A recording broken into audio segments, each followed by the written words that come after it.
O Flamengo passa por cima da retranca do Fluminense no Brasileirão, com gol de Pedro. O 9 bolado simplesmente calou a boca de todo mundo, marcando e dando a vitória para o Mengão. Dito isso, separei as melhores perguntas da coletiva de Felipe Luiz. Mas espera, tamo rumo a 500 inscritos. Se puder ajudar eu agradeço demais. Já deixa o like para ajudar e é isso, vamos conferir a entrevista. Da Fogo da Flamengo TV. Queria saber de você como foram os dias de preparação para esse jogo, os dias que antecederam essa partida, um jogo encardido. Terminou nesse roteiro emblemático, né, com o gol do Pedro. Só tem quem tem a ganhar o Flamengo depois disso tudo. Tivemos poucos dias, né? 4 dias para preparar esse jogo depois do jogo do Santos, ou seja, um dia para treinar, um dia e meio para treinar aí com os jogadores que jogaram contra o Santos. Com algumas como é que fala? Baixas, né? Alguns jogadores que não estavam à disposição. Mas como você falou, jogar um clássico sempre é complicado. Sempre foi complicado jogar contra o Fluminense, é complicado jogar contra o Fluminense do Diniz, do Mano, agora do Renato, sempre é difícil. É um time que impõe muitas dificuldades aos seus adversários e conseguimos uma grande vitória muito importante para a nossa caminhada. Felipe aqui, boa noite. Natália, Rádio Roquete Pinto.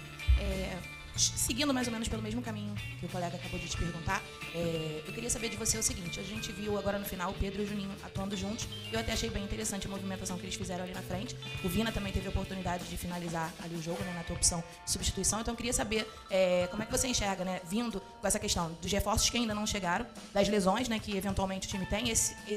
Essa próxima batida agora entra já no final do mês a disputa da Copa do Brasil contra o Atlético Mineiro. Mais pra frente um pouquinho já vem a Libertadores também. São jogos eliminatórios. Então, assim, você vê talvez a possibilidade de usar o Juninho e o Pedro juntos. Se o Vina já está na tua cabeça, talvez possível ali como titular na lateral esquerda. Ouvir mais um pouco de você sobre essa movimentação no elenco. Sobre o Vinha, ele não podemos nunca esquecer que um jogador que entra no campo, não importa se ele ficou 10 meses ou 2 anos parado, ele vai ser sempre julgado no momento que ele está. Então, é um jogador que ficou 10 meses fora, um jogador que não teve quase minutos. Só entrou 15 minutos contra o Fortaleza, 15 minutos contra o Los Angeles. E hoje entrou outros 10, 15. E é um jogador que ainda não jogou 90 minutos.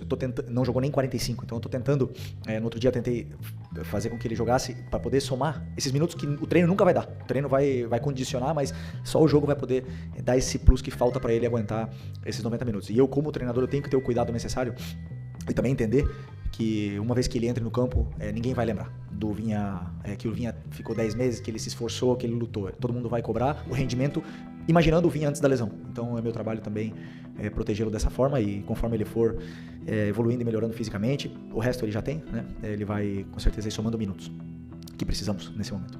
Do Pedro e do Juninho é uma opção, eles treinaram juntos essa semana, com 2 atacantes o time ganha em umas valências, perde em outras, né? Mas eu acreditava que hoje era importante pela forma como o Fluminense vinha se defendendo, para poder tentar entrar na defesa deles com os dois no ataque. E por sorte, a jogada do escanteio veio de uma combinação dos dois e depois um gol de escanteio maravilhoso. Felipe, aqui Isaac Andrade, Fla Voz. Quando jogadores como o Alacian, o Matheus Gonçalves e o próprio Pedro hoje entram em campo, parece que tem uma mudança assim, na dinâmica do jogo. Tem mais drible, tem mais improviso, mais alegria. Uma característica mais que a gente chama de futebol brasileiro. Já no teu esquema, é mais construção, uma coisa mais europeia, mais posse de bola, mais organização tática. Como é que você vê esse contraste? Como é que você pode usar mais esses jogadores para mesclar essa questão do teu modelo de jogo, que de repente é uma coisa que está faltando no futebol brasileiro, que você mostrou que funciona, mas também se adequando para não perder o brilho do futebol brasileiro? Não, mas o que eu mais quero é que eles driblem e que eles sejam ousados e que vão pra cima. Aliás, foi o que eu pedi pro Cebolinha antes do jogo. Pode ir todas pra cima, pode errar 50 vezes, mas que erre tentando, claro, é o que eu quero.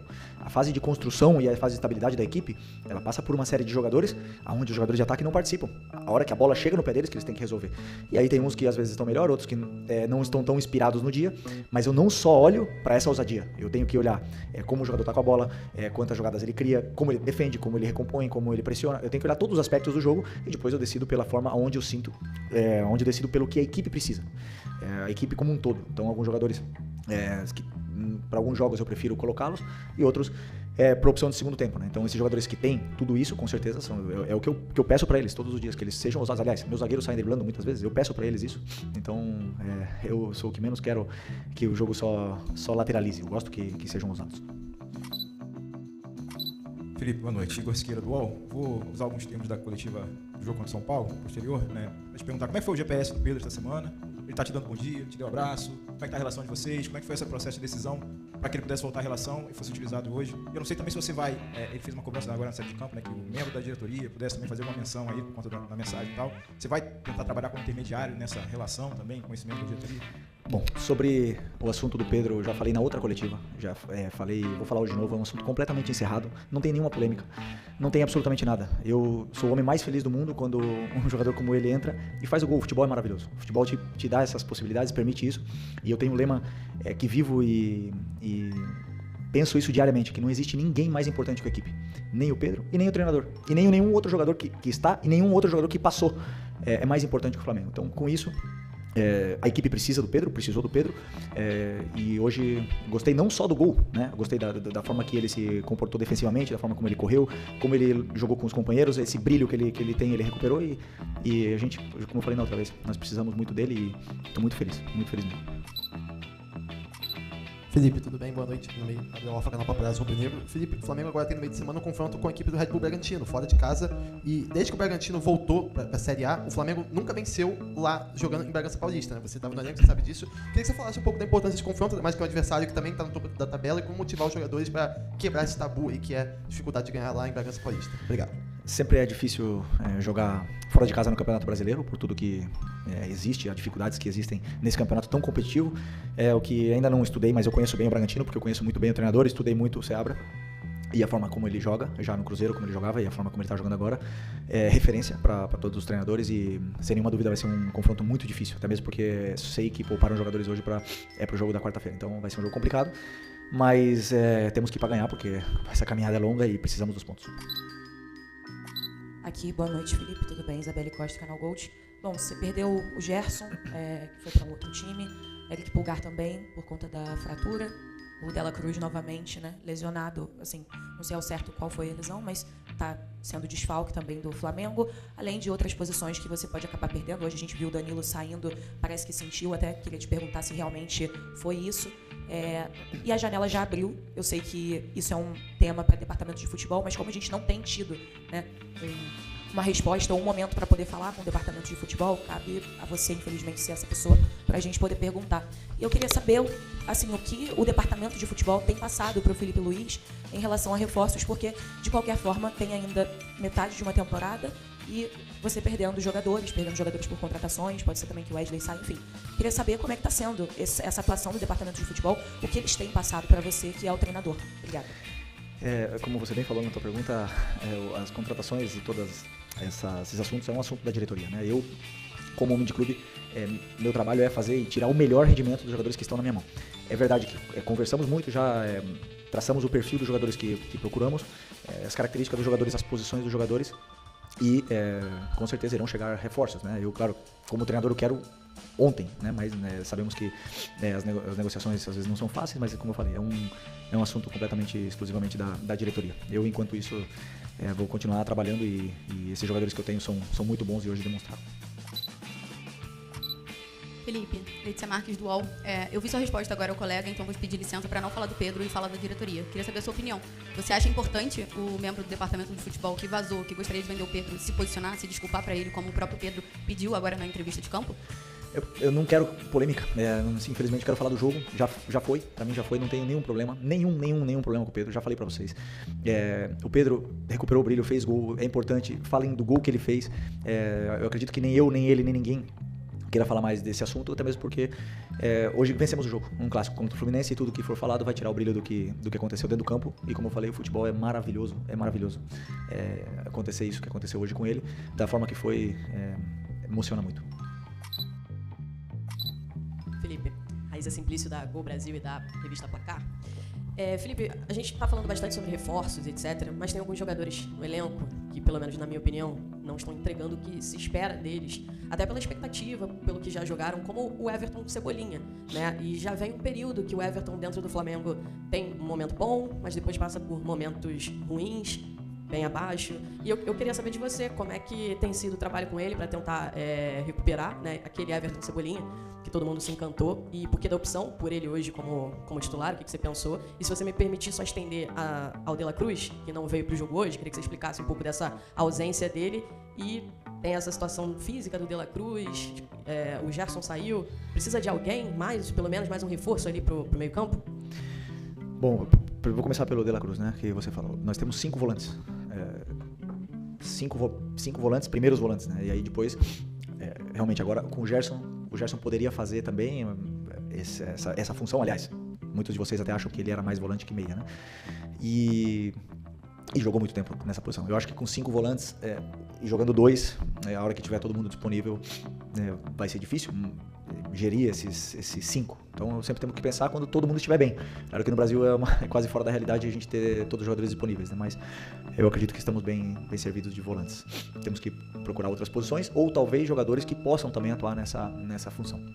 Bom, e a outra é do Cebolinha. Ok, o Cebolinha assim, da mesma forma que eu falo do Vinha, e eu acho que muita gente é injusta e as cobranças que se fazem para ele não levam ao caso a lesão gravíssima que esse jogador teve no ano passado. É muito grave. Um jogador tão explosivo como ele rompeu o tendão de Aquiles. Muito grave. E da minha parte como treinador, eu posso dizer para você que eu tô encantado com ele. Por quê? Porque é um jogador que treina muito, se esforça muito, não importa se joga 1 minuto, 2 minutos, 90 minutos, 60 minutos, está sempre dando o melhor que tem. Às vezes não está na sua melhor forma dentro do campo e às vezes sim performa bem. Mas é um jogador que sempre está dando o seu máximo, né? E ele está nessa fase ainda de readaptação dessa lesão gravíssima que teve. É um jogadoraço. A gente sabe a dificuldade que é achar pontas do nível do Cebolinha no mercado. Muito complicado achar esse nível de jogador. Hoje, você perguntou da opção, hoje é o único ponto à esquerda natural que temos disponível no elenco. O Michael está com o tornozelo, o Bruno Henrique está suspenso, então era a única solução natural, na qual eu tenho toda a confiança nele, plena confiança, e para mim fez um bom jogo, fez um ótimo jogo, dentro da proposta que eu queria. Claro que tem muito a evoluir, e só vai evoluir com minutos, com essa sequência e com carinho meu, do elenco ele já tem. Então, eu repito, tô feliz com a atuação dele e espero poder recuperá-lo, como eu falei. Para mim, tá no elenco, eu dou a vida para poder recuperar esse tipo de jogador. Aqui, Felipe. Aqui, Felipe, boa noite. Marcos Martins, do canal da KSRN. Você abriu a coletiva comentando sobre a dificuldade dos enfrentamentos contra o Fluminense, né? Queria te perguntar sobre as dificuldades específicas do jogo de hoje, quando enfrentou uma equipe que marcou no bloco baixo, promoveu encaixes individuais, buscou congestionar bem o corredor central, e, consequentemente, teve dificuldade em criar chances claras de gol por um bom tempo ali, pela dificuldade de enfrentamento. Queria saber como você viu essa dificuldade, como você buscou resolver, como você analisa o desempenho ofensivo do Flamengo enfrentando uma equipe bem postada defensivamente. Bom, primeiro, falar que é uma equipe que jogou com linha de 5, mas pressionante. Em todo momento nos tentou pressionar, mas os jogadores conseguiram achar soluções para romper essa pressão. E falar primeiramente que a gente só tem uma ideia do que vai acontecer com o adversário, de como ele vai se comportar um dia antes do jogo, pelo que vocês filtram, né? Pelo que sai na imprensa. Então, até então, o Fluminense jogou contra o Cruzeiro com uma linha de 4, só jogou com linha de 5 no Mundial. Então, para nós, sempre nós temos que pensar em todas as possibilidades. Vem com linha de 4, vem com linha de 5 e aí preparar o que pode acontecer no campo. Então, hoje, sabendo que é uma equipe com tantos encaixes, como você bem citou, é uma equipe muito pressionante e que sai em transição, optei por uma primeira fase, trazer mais jogadores para poder ter mais controle, para poder empurrá-los para baixo, só que depois, realmente, furar esse bloco é muito complicado e vimos no Mundial a dificuldade que as equipes tiveram de poder fazer. Muito parecido com o que foi o São Paulo no jogo anterior, né? Mesma proposta, fizemos a mesma proposta, só que tivemos mais volume e conseguimos machucar mais o que foi a defesa do São Paulo, talvez até mesmo por ser o primeiro jogo do Crespo. E hoje conseguimos, no segundo tempo, botar esse volume, tivemos mais paciência. No final, entendi que só poderíamos entrar realmente por fora, e aí optei pela escalação final e resultou que deu certo. Felipe, Eric Viana do Mundo para o Flamengo, parabéns pela vitória, boa noite. Eu queria te perguntar sobre, assim, o Flamengo teve um domínio territorial durante a partida e conseguiu controlar bem o jogo, mas demorou um pouco até conseguir ser incisivo e fazer isso se tornar o gol. Você atribui isso mais a um ajuste ali do Fluminense, a uma boa defesa do Fluminense, ou faltou algo ali na sua proposta ofensiva que iniciou essa partida de hoje? Obrigado. Sempre é culpa do treinador, né? Mas não, é o mérito do Fluminense, que defende muito bem, que tem 5 defensores na linha de defesa, tem volantes que tem muita força física, depois o Canóbio atacando, marcando, pressionando toda hora, Everaldo se esforçando mais que nunca. E um clássico nunca é fácil. Não é fácil nem contra a linha de 5, nem contra a linha de 4. Nunca é fácil jogar contra o Fluminense. Então, o jogo ele tem 90 minutos, ele nos vai dar possibilidades. E sempre quando vem adversários assim que jogam de uma forma tão agressiva com encaixes, só resta ter paciência para as chances chegarem. E hoje uma fase do jogo que é muito importante também, que é a bola parada, nos deu esse resultado. Já tinha dado um aviso antes e nos deu o resultado que tanto queríamos. Felipe Luiz, muito boa noite. Gil Carvalho, Rádio Superando Gigantes Esporte, parabéns pela vitória. Felipe, dado ao acontecimento com o Pedro, eu tenho uma pergunta para te fazer. Como que você lida com a pressão de comandar um clube como o Flamengo e qual que é a sua estratégia para se manter motivado, manter o foco com a motivação e motivar toda a equipe? Muito obrigado. Grande pergunta. É a última? Essa aqui? Porra, obrigado por essa pergunta. Não, eu sou muito apaixonado pelo que eu faço. Eu gosto muito. Eu gosto muito de viver nessa pressão, eu me sinto confortável. Estou muito tempo no meio do futebol, já me senti afetado por críticas. Hoje eu lido muito bem com essa situação. Eu vivo muito bem nesse caos.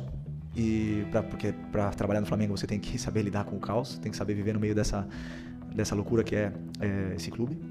E desfruto porque quando uma pessoa ama e é apaixonada pelo que faz e tem o apoio da família, eu aproveito. E eu já falei pra vocês, eu gosto até de quando a fase é ruim. Então vai longe essa profissão aqui.